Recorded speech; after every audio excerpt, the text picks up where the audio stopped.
Kita masuk ke bagian yang keempat, berkenaan dengan saham preferen.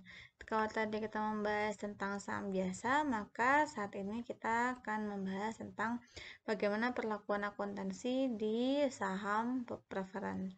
Nah, di sini ada beberapa karakteristik yang dimiliki oleh saham preferen dan tidak dimiliki oleh saham biasa. Yang pertama, preferensi dapat saat pembagian dividen. Seperti yang tadi dijelaskan bahwa ketika perusahaan memberikan dividen, maka perusahaan tersebut memprioritaskan dulu investor yang memegang saham preferen. Lalu kedua, ketika si perusahaan tersebut dinyatakan bangkrut dan mau dilikuidasi atau dibubarkan, maka ketika sudah selesai proses terminasi bisnis pada saat likuidasi, maka si yang didahulukan untuk pembagian dividen atau pengembalian modalnya itu si investor yang memiliki saham preferen. Lalu yang ketiga, dapat dikonversikan ke saham biasa. Nah, kalau sepertinya si investor memiliki 10 lembar saham preferen dengan harganya $10, maka kita bisa menukarkan ke saham biasa yang harganya cenderung lebih murah, sehingga jumlah kepemilikan kita di perusahaan tersebut semakin besar. Lalu yang keempat, saham preferen juga dapat ditarik kembali. Contohnya kita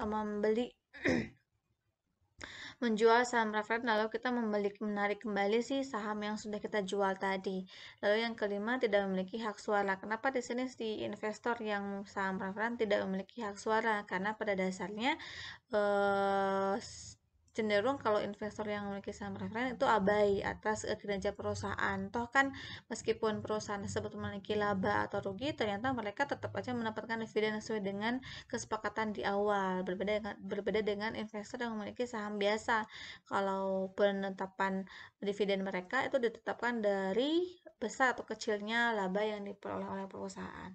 Lalu yang keenam, sifat dividen dapat kumulatif. Kenapa dapat kumulatif? Karena contohnya tahun kemarin si perusahaan tahun 2019 perusahaan tidak membagikan dividen. Lalu tahun 2020 baru membagikan dividen. Nah, ketika perusahaan akan membagikan dividen tahun 2020, sebelum dia membagikan dividen tahun 2020, maka dia harus melunasi dulu dividen yang tahun 2019 ke investor saham preferen.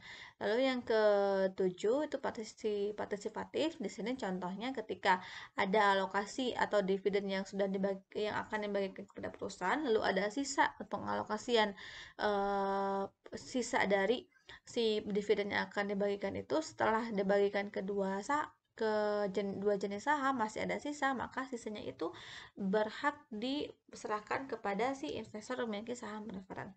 Lalu yang kedelapan, dapat dijual kepada pihak yang menerbitkan. Sama seperti yang tadi ya, ketika kita menjual bisa dibeli kembali. Lalu juga sebaliknya kalau kita membeli saham preferen, kita juga bisa menjual kembali ke perusahaan yang menerbitkan saham tersebut. Nah, di sini ada contoh penerbitan saham preferen. Di sini ada PT Obat menerbitkan 100.000 lembar saham preferen dengan nilai nominalnya Rp100 per lembar, sedangkan harga penerbitannya pada saat nilai wajar itu senilai Rp150 per lembar. Maka ketika kita menjual atau menerbitkan saham preferen, otomatis kita akan memperoleh kas seharga nilai wajar, yaitu 100.000 lembar dikalikan Rp150.000, diperolehlah kasnya 15 juta. Sedangkan penambahan modal saham saham biasa ya, bentar ya. Oke, lanjut. Tadi kan ketika kita menerbitkan saham preferen, otomatis modal saham atas saham preferen kita bertambah seharga nilai nominalnya, yaitu Rp100 dikalikan 100.000 dapat 10 juta. Karena di sini ada selisih antara nilai wajar dengan nilai nominalnya, maka diakui sebagai agio. Kalau sepertinya nilai wajar yang lebih kecil dibandingkan nilai nominal, maka namanya disagio, di mana disagio itu nantinya akan diakuinya di debit. Lalu yang contoh kedua, tadi kan sempat disinggung ya bahwa pada saat bagi investor yang memiliki saham preferen, maka pembagian dividennya itu lebih spesial. Nah, dividen yang dibagikan kepada saham preferen ada dua jenis. Yang pertama, dividen kumulatif, di mana sifatnya itu kan kumulatif ya, berarti diakumulasikan. Jika yang periode sebelumnya belum dibayarkan, maka diakumulasikan ke periode selanjutnya.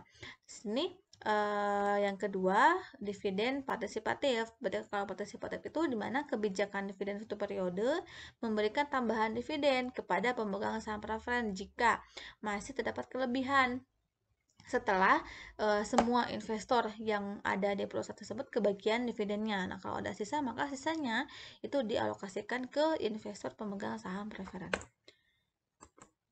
Contoh kasusnya seperti apa? Di sini tahun 2015 tanggal 1 November PT Obat melakukan pembagian dividen tunai senilai 50 juta kepada pemegang sahamnya, baik pemegang saham biasa ataupun saham preferen.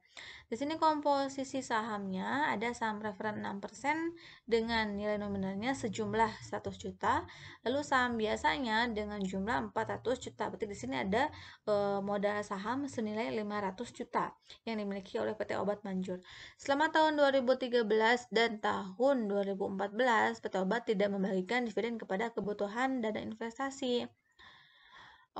Selama tahun 2013 dan 2014, PT Obat tidak membagikan dividen nih. Berarti kan ditahan nih si dividen yang selama 2 tahun tersebut karena adanya kebutuhan dana investasi. Maka si dividen selama 2 tahun berarti kan tidak dibagikan kepada pemegang saham, maka diakuinya sebagai saldo laba ditahan.